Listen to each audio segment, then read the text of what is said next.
नमस्कार, मी अंजली रामा रेसिपीजमध्ये आपलं खूप खूप स्वागत। हा पारदर्शी दिसणारा कच्च्या कैरीचा जाम मार्केटपेक्षाही भारी चवीचा झालाय। हा जाम वर्षभर तर छान टिकतोच, त्याचबरोबर याची चव थोडीही बदलत नाही। त्यासाठी आपण कोणती ट्रिक वापरली तेही बघणार आहोत। चला, या वर्षीच्या पहिल्या सीझनच्या व्हिडिओला सुरुवात करूया। रेसिपी सुरू करण्याच्या आधी तुम्हा सगळ्यांना एक छोटीशी विनंती, व्हिडिओ शेवटपर्यंत बघा। आवडला तर लाईक, शेअर, सबस्क्राईब नक्की करा। अभिप्राय लिहायला विसरू नका। चला बघूया हा जाम आपण कसा बनवला ते। एक 5 ते 7 कैऱ्या 1-2 तासासाठी पाण्यामध्ये छान भिजवत ठेवल्या।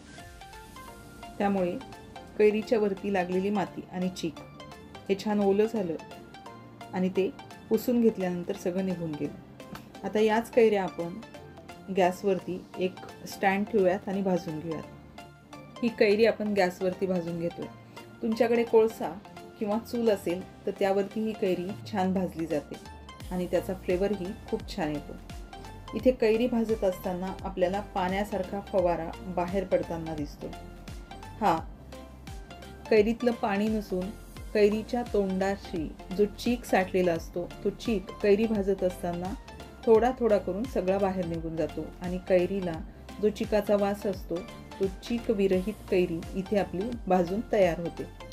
यामुळेच लो टू मिडियम गॅस करत करत आपण ही कैरी भाजून घेऊयात। उलटसुलट करूयात आणि कैरी छान भाजून घेऊयात। बाकीच्याही उरलेल्या कैऱ्या याच पद्धतीने आपण भाजून घेऊयात। भाजून झालेल्या कैऱ्या थंड करून घेऊयात। त्यामुळे कैरीचं वरचं साल आणि गर आपसुकच वेगळा वेगळा होईल आणि उरलेली किंवा न भाजलेली मधपर्यंतची कैरी या वाफेमुळे मधपर्यंत छान भाजली जाईल। कैरीच्या कोईलाही गर थोडाही राहत नाही मधपर्यंत कैरी छान भाजली गेल्यामुळे।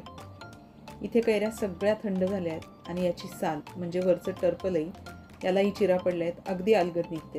या सगळ्या कैऱ्यांच्या वरची सालं काढून घेऊयात आणि गरही आपण काढून घेऊयात। इथं आपली सगळ्या कैरींची सालं, गर आणि पुई हे वेगळं वेगळं करून झाले। कैरी मधपर्यंत छान भाजली गेल्यामुळे कोईला थोडाही गर चिटकला नाही आणि गराचा रंगही भाजल्यामुळे खूप छान आला। सगळा गर काढून झाल्यानंतर ह्या गराला आपण मिक्सरमधून फिरवून घेऊया। एका बाउलच्या साहाय्याने गर मापून घेऊया आणि मिक्सरला ग्राइंड करून घेऊया। ग्राइंड झालेला गर एका बाउलमध्ये काढून घेऊया। भाजून घेतलेल्या कैरीचा जर तुम्ही जाम तयार करून वर्षभर ठेवला तर त्यापासून एक ना अनेक फायदे आपल्याला मिळतात। विटॅमिन सी भरपूर प्रमाणात भेटते, त्याचबरोबर रक्ताभिसरणाची क्रिया चांगली होते, नवीन पेशी तयार होतात, पचनक्रिया चांगली होते, बद्धकोष्ठता व ॲसिडिटी मळमळ यापासून थांबली जाते, दात मजबूत होतात, तोंडाची दुर्गंधी येणं कमी होते। उष्णतेसाठी कैरी खूप छान आहे। उष्माघातामुळे जो त्रास होतो, जर आपण कैरी उन्हाळ्यामध्ये आहारात ठेवली तर उष्माघाताचा त्रास कमी होतो। त्यामुळे कैरी आणि कैरीपासून बनलेले पदार्थ उन्हाळ्यामध्ये तुम्ही आहारात नक्की ठेवा। इथे कैरीचा गर काढून झालाय।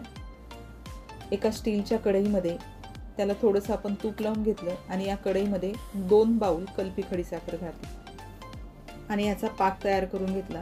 पाक तयार करून घेण्यासाठी 1 बाउल आपण इथे पाणी घातलं। लो टू मिडियम गॅस करत करत कलपी खडीसाखर पाण्यामध्ये छान विरघळून घेतली आणि एक उकळी काढून घेतली। गॅस बंद केला आणि या कलपी खडीसाखरेच्या पाकामध्ये तयार करून घेतलेला गर घालून घेतला आणि यालाही एकसारखं करून घेतलं। तुम्ही बघताय गराचा रंग आत्ता वेगळा आहे आणि गर जसजसा शिजत येईल तसतसा त्याचा रंगही बदलत जाईल, गर अजून ट्रान्सपरंट होत जाईल।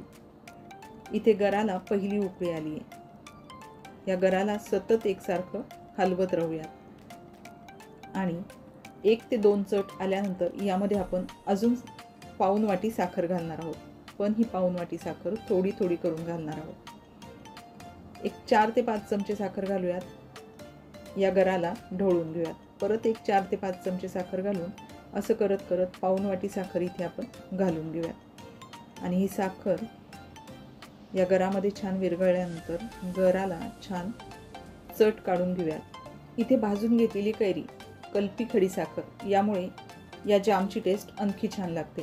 आणि कल्पी खडीसाखरेमध्ये असलेला नॅचरली थंडावा हा आपल्या शरीरासाठी भेटतो. त्यामुळेच इथे आपण कल्पी खडीसाखर वापरली.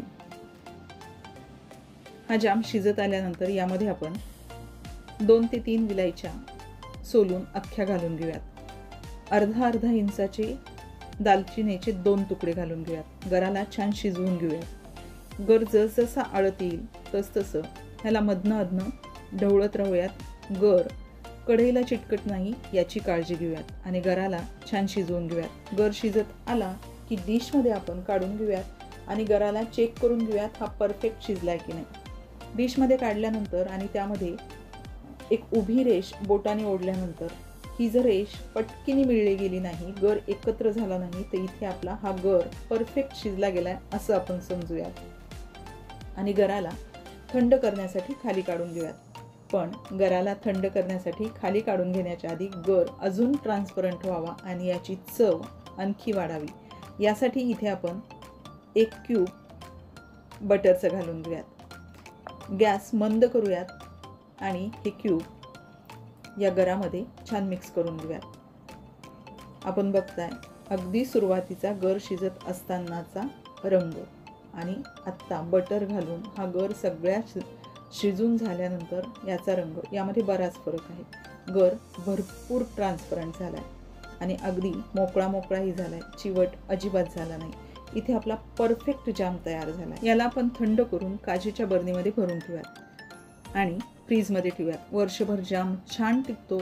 जसजसा जाम मुरेल तसतसा याचे आयुर्वेदिक गुणधर्म छान वाढत जातात. ही जामची रेसिपी तुम्ही नक्की करा. आवडली की नाही हे कळवायला विसरू नका. चला परत भेटूयात